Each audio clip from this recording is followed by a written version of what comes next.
Tales from the Darkness.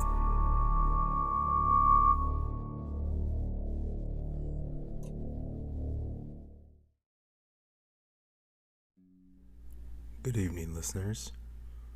It's your host, The Teller. Welcome back to another brand new episode of your favorite podcast, Eerie Tales from the Darkness. Before we begin, I want to take just a moment and thank all of you for subscribing, liking, and sharing, and streaming every episode every week. I can't begin to tell you how overjoyed it makes me feel, and every one of us here who takes a little jolt of excitement when it feels like something is creeping up from behind.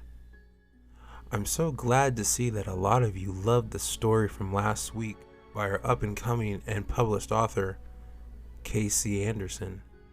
If you liked that short tale, then you should head on over to Amazon Books and buy his trilogy series, Living in Hell. Book 1, The Chameleon. Book 2, The Darkness. And the third and final of the trilogy, The Possessed, are now available on Amazon Books or Kindle if you have it. And if you haven't yet, make sure you're following us on Facebook, Eerie Tales from the Darkness podcast, Instagram, and Twitter to keep up on all new things eerie. Now let's not waste any more time and let's get into tonight's tale by our good old friend K.C. Anderson. The Tale of Groundhog Day. We've all seen the movie Groundhog Day. It's a classic. It even holds a 96% fresh rating from critics on Rotten Tomatoes, and we all know how those people can be. The question I want to know the answer to is, who in the hell are the 4% who didn't like that movie? Well, I guess it doesn't matter. In my mind, all of their names start with either stupid followed by morons. If you haven't seen it, we can't be friends, but I'll give you the gist. The main character is Phil Connors, played by the legendary and fantastic Bill Murray. Phil is a news weatherman who does a special report about the annual Groundhog Festival. On February 2nd, also known as, you guessed it, Groundhog's Day. When he wakes up the next day, this continues for an intermediate length of time, possibly years. It really is a brilliant storyline. A little too brilliant. You see, I have this thing called obsessive compulsive disorder. You see, I have this thing called obsessive compulsive disorder.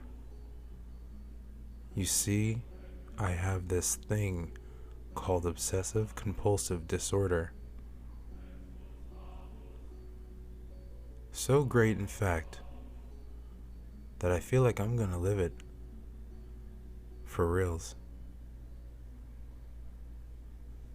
On the day of February 2nd, I've watched that movie every day for the past year. My brain is fixated on the fact that what happened to Phil Connors may actually be possible.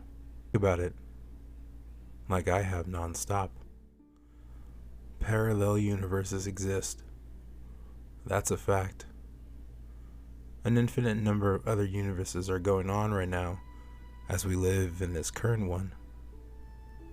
Sometimes they overlap. Sometimes we get thrown into a similar one without knowing. So, there must be a parallel universe that exists where my other self is stuck in a time loop on Groundhog's Day. I've been obsessing about the subject so much that I feel, no wait, I know that if I don't do something today, that I'll be thrown into that time loop. I just know it. I just know it. I just know it. Sonny and Cher's I Got You, Babe song fills up the room. I set my alarm on my phone with that song to go off at 6 a.m. Not that I need an alarm. I've been awake all night, afraid of what I must do to avoid the inevitable time loop, and even more afraid if I were to fail. Then put your little hand in mine. There ain't no hill or mountain we can't climb, babe. I got you, babe. I swipe right to turn the alarm off. I take in a deep breath. Make that 3 deep breaths. I'm in Puxawani, if you hadn't already guessed. Like thousands of others, I'm here to see the groundhog. I shower quickly, get dressed and secure the .357 Magnum in my jacket.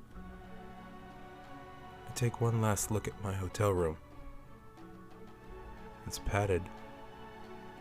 Please let this be the last time I see it. I bolt downstairs and out into the snow outside. The streets are already lined with people walking towards the town square.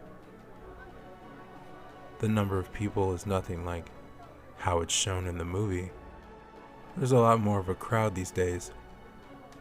Funny enough, it's because of the movie that so many people now attend. Before that movie, the average draw was about 2,000 people. Since the movie came out, attendance is now in the tens of thousands and continues to grow every year. Most people never even heard of the festivities until the movie came out. Talk about free advertisement for a small town. The cops have the main street blocked off for cars. The two-way street is now just one big sidewalk. And this is nuts. I can't believe the turnout. I should have left earlier. This number of people may make my task difficult. You see, Bill Murray had it right in the movie. In order to stop the madness, he needed to kill the groundhog. The reason why it didn't work in the movie is because he killed himself too. Also, in the movie, when the truck is falling over the embankment, you can clearly see that there's nobody in the vehicle. So nobody actually died.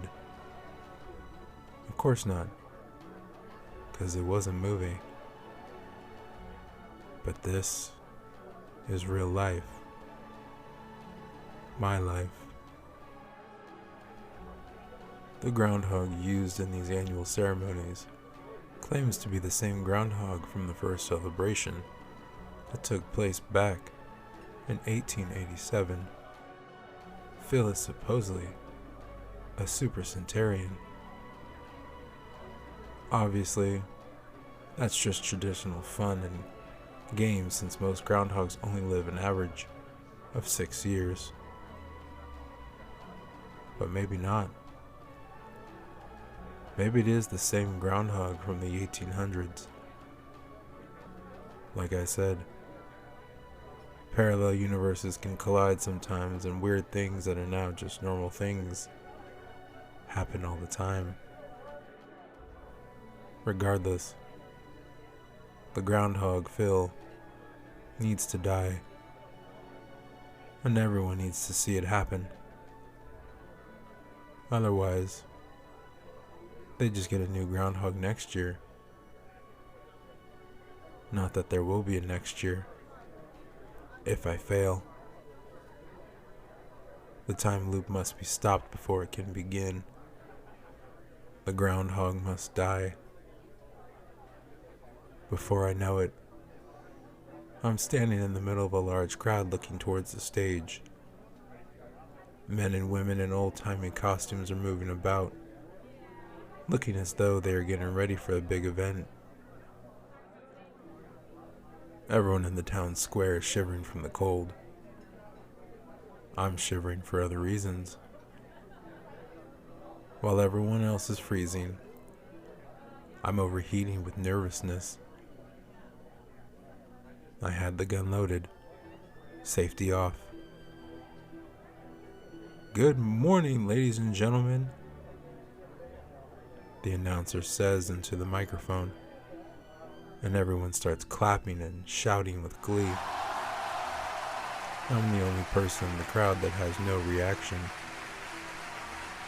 "What a great turnout we have today," he continues. No joke. He actually looks like the short middle-aged man from the movie. He talks like him too.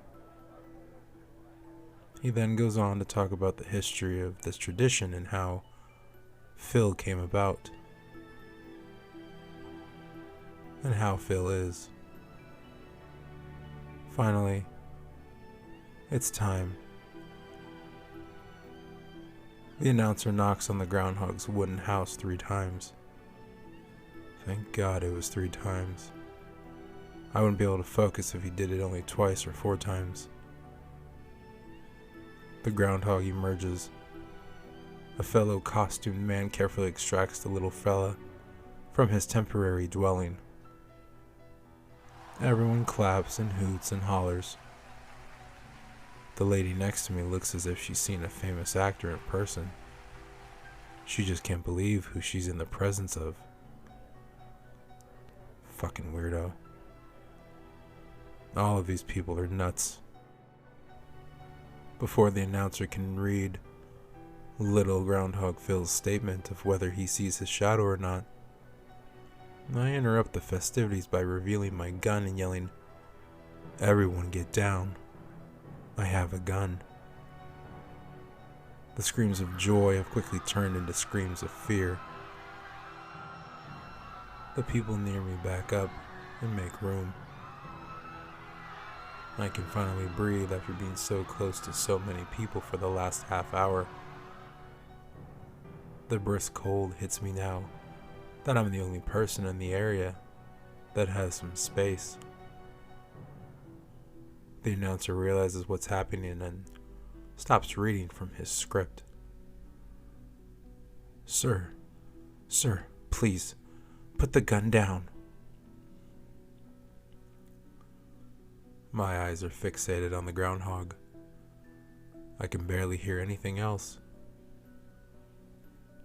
I point the gun at the man currently holding the groundhog. My heart is racing at this point. Time has stood still.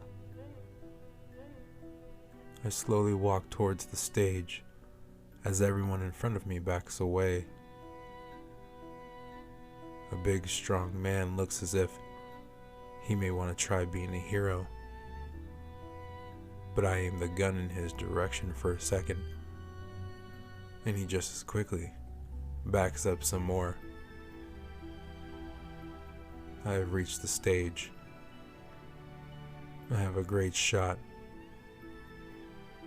I point the weapon directly at the groundhog. He's quite cute. Poor guy. It's not his fault. I take my shoot. Boom! My gun recoils. It's been a while since I shot this .357 Magnum. I hit my target. Groundhog Phil is dead, and everyone saw it. The loop has been stopped, but I can't stop there. You see, certain things need to happen in threes. One shot is just simply not enough. One shot is simply just not enough. I fire again, hitting the costumed man. I fire one more time, now hitting the announcer.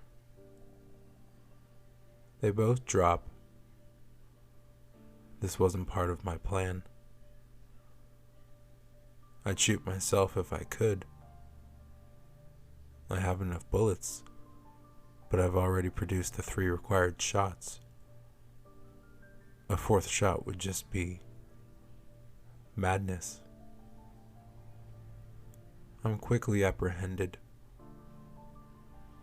It's quite a scene watching everyone run away from the event. To me, it's happening in slow motion. Men, women, and children, all equally scared of me. Me, the man who just shot the Groundhog and 2 men on stage. Little do they know, I saved them. But did I save myself? I wake up the next day. My alarm goes off. Then put your little hand in mine. There ain't no hill or mountain we can't climb, babe. I got you, babe. Oh no. I didn't succeed. It's still February 2nd. The loop has begun. Again. A doctor enters my hotel room. Well, at least that's different. My hotel room is my padded room. He sits down while I remain strapped, laying on the ground. Do you know why I'm here, Philip? He asks. I shake my head in confusion. I got you, babe. Continues to play in my head. You're not in a time loop, Phil, he says. You're reliving the same horrific event you participated in years ago. I shake my head. No, I reply. I stopped the loop. I stopped the loop. I stopped the loop. But the loop continues. Every day, in my head, I relive the same day where my OCD got the best of me and I killed little Groundhog Phil and 2 innocent men. But I did it for a reason. I did it for a reason. I did it for a reason.